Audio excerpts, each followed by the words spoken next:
If you experience cold feet at night, restless legs that will not settle, ankles that swell by evening, or a heaviness in your calves that makes walking feel harder than it used to, there is a strong possibility that the underlying issue is circulation.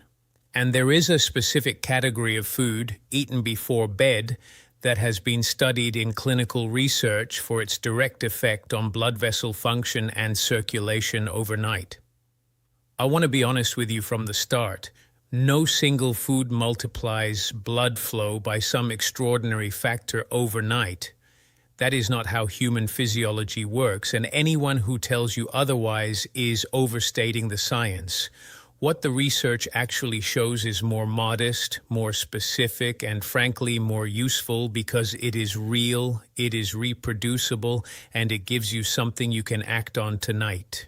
Today, I am going to walk you through exactly what is happening to circulation in the legs after 60, why this matters specifically during sleep, the specific compound found in certain foods that has been clinically shown to improve blood vessel function, the foods that contain it in meaningful amounts, and exactly how and when to eat them for the greatest overnight benefit. I am Dr. Wells, and this is WellAge Health, honest, evidence-based health information for adults over 55 every single week. Before we begin, if you have significant leg swelling, skin discoloration, persistent pain, wounds that are not healing, or sudden onset of severe leg pain, these can be signs of peripheral artery disease, deep vein thrombosis, or other circulatory conditions that require prompt medical evaluation. The dietary strategy I am sharing today is a supportive habit for general circulatory health, not a treatment for diagnosed vascular disease. Please see your doctor if you are experiencing significant or sudden circulatory symptoms. Let's start with why leg circulation specifically becomes more challenging after $60, because understanding the mechanism is what makes the solution make sense. Blood circulation to and from your legs depends on several systems working together. Your arteries deliver oxygenated blood from the heart down to the leg tissues. Your veins return that blood back up to the heart, a task made significantly harder by gravity, since venous blood must travel upward against gravitational pull for the entire length of the leg.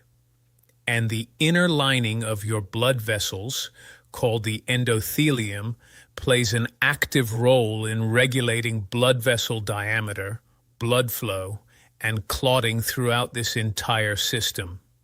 After the age of 60, several changes occur simultaneously. The endothelium, the single-cell thick lining of every blood vessel in your body, becomes progressively less efficient at producing a molecule called nitric oxide. Nitric oxide is the primary signal that tells the smooth muscle surrounding your blood vessels to relax, widening the vessel and increasing blood flow. This process is called vasodilation, and it is fundamentally dependent on adequate nitric oxide availability. As nitric oxide production declines with age, a well-documented phenomenon called endothelial dysfunction, blood vessels lose some of their capacity to dilate appropriately in response to the body's needs. Blood flow to peripheral tissues, including the legs and feet, becomes less efficient. This contributes to the cold feet, the slower wound healing, and the sense of heaviness in the legs that many adults over 60 notice, particularly in the evening after a full day of standing, sitting, or walking. At the same time, venous valve function, the one-way valves inside your leg veins that prevent blood from flowing backward under the pull of gravity, becomes less efficient with age and with years of standing and sitting. This contributes to venous pooling, the ankle swelling many adults notice by evening, and the sluggish circulation that worsens as the day progresses. Why does this matter specifically for nighttime? When you lie down to sleep, several things change simultaneously. Gravity's effect on venous return is eliminated. Your legs are now at the same level as your heart rather than below it, which should make venous return easier. But arterial blood flow to the legs, which depends on adequate nitric oxide-mediated vasodilation, continues to be limited by whatever endothelial function you have at that moment. If nitric oxide availability is low, peripheral blood flow during sleep remains suboptimal regardless of the position change, which is part of why cold feet at night and nocturnal leg discomfort are such common complaints in older adults. This is where dietary nitrates become relevant, and this is the actual science behind eating certain foods before bed for circulation. Dietary nitrate is a compound found naturally in certain vegetables. When consumed, dietary nitrate undergoes a specific conversion process in the body. Oral bacteria, specifically bacteria living on the back of the tongue, convert dietary nitrate into nitrite. Swallowed nitrite is then converted in the stomach and bloodstream into nitric oxide, the same vasodilating molecule that your endothelium produces less efficiently with age. This pathway, dietary nitrate to nitric oxide, represents an alternative route to nitric oxide production that does not depend entirely on the endothelium's own declining capacity. It is, in effect, a way of supplementing the body's nitric oxide supply through diet rather than relying solely on the aging endothelium to produce it internally. The clinical research on this pathway is substantial and specific.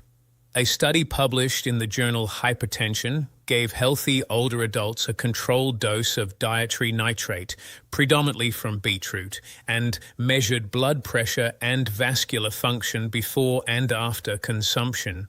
The nitrate group showed significant reductions in blood pressure and measurable improvements in flow-mediated dilation.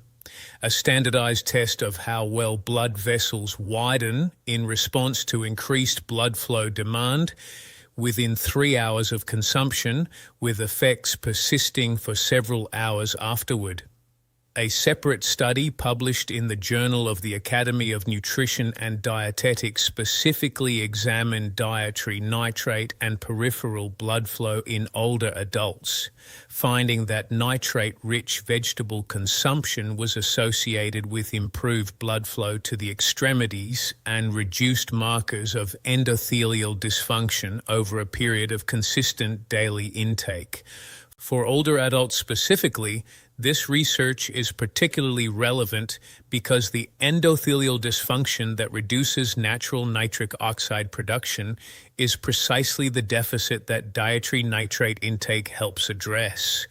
You are essentially providing your circulatory system with a raw material for vasodilation that your own tissues are producing less efficiently than they did decades earlier. Now let's talk about which foods actually contain meaningful amounts of dietary nitrate, because this varies enormously and most people have no idea which foods are genuinely useful for this purpose. The food with the highest, most extensively researched nitrate content is beetroot. Beetroot, whether consumed as the whole vegetable, juiced, or as a concentrated extract, contains some of the highest dietary nitrate levels of any commonly available food. The vast majority of the clinical research on dietary nitrate and vascular function has specifically used beetroot or beetroot juice as the nitrate source, which means beetroot has the strongest direct evidence behind it of any food in this category. A typical serving used in research, approximately 250 to 500 milliliters of beetroot juice, or the equivalent of 2 to 3 medium beets, provides 300 to 600 milligrams of dietary nitrate, the amount shown in multiple studies to produce measurable improvements in flow-mediated dilation and peripheral blood flow within 2 to 4 hours. Leafy green vegetables are the second major category. Spinach, arugula, and Swiss chard contain substantial nitrate concentrations, in some cases comparable to or exceeding beetroot on a per-serving basis. A cup of cooked spinach can provide 200 to 400 milligrams of dietary nitrate depending on growing conditions and preparation. Celery, in particular celery juice or concentrated celery extract, also contains meaningful nitrate levels and has been studied to a lesser but still relevant degree in the circulatory research literature. Now, here is the timing consideration that connects this research specifically to the bedtime eating pattern. The conversion pathway from dietary nitrate to nitric oxide takes time. Peak nitric oxide availability in the bloodstream typically occurs 2 to 4 hours after consuming nitrate-rich foods, with elevated levels persisting for 6 to 8 hours in most research protocols. This timing profile is directly relevant to nighttime leg circulation. If you consume a nitrate-rich food 2 to 3 hours before going to sleep, the peak nitric oxide availability, and therefore the peak vasodilating effect on your peripheral blood vessels, occurs precisely during the hours you are asleep. This means the legs, which have been relying on whatever endothelial nitric oxide production remains throughout the day, receive a supplemented boost in vasodilating capacity exactly during the overnight hours when circulation has historically been most compromised by reduced activity and the limitations of age-related endothelial dysfunction. This is the actual mechanism behind eating something before bed for leg circulation, not a multiplication of blood flow by some extraordinary factor, but a genuine, measurable, research-supported supplementation of the nitric oxide pathway during the specific hours when natural production is least sufficient to meet peripheral circulatory demand. Let me give you the practical protocol based on this research. 2 to 3 hours before your typical bedtime, consume a nitrate-rich food. The options with the strongest research support, in order of evidence strength, are as follows: beetroot juice, approximately 250 milliliters, roughly 1 cup of unsweetened beetroot juice, consumed 2 to 3 hours before bed. This is the single most extensively researched option and provides a concentrated, reliable nitrate dose. If the taste is challenging, mixing beetroot juice with a small amount of apple juice or ginger improves palatability without significantly diluting the nitrate content if kept to a small ratio. Cooked spinach or arugula, approximately 1 to 2 cups, eaten as part of your evening meal 2 to 3 hours before bed. This provides a substantial nitrate dose along with fiber, folate, and other nutrients, and integrates naturally into a normal dinner rather than requiring a separate preparation. Roasted or steamed whole beets, 2 medium beets, prepared simply with olive oil and herbs, consumed as part of dinner. This provides a meaningful nitrate dose with the added benefit of fiber and a lower glycemic impact than juiced beetroot, which is relevant for adults managing blood sugar alongside circulation. A practical consideration that affects the effectiveness of this entire pathway: avoid using antibacterial mouthwash in the hours before and after consuming nitrate-rich foods.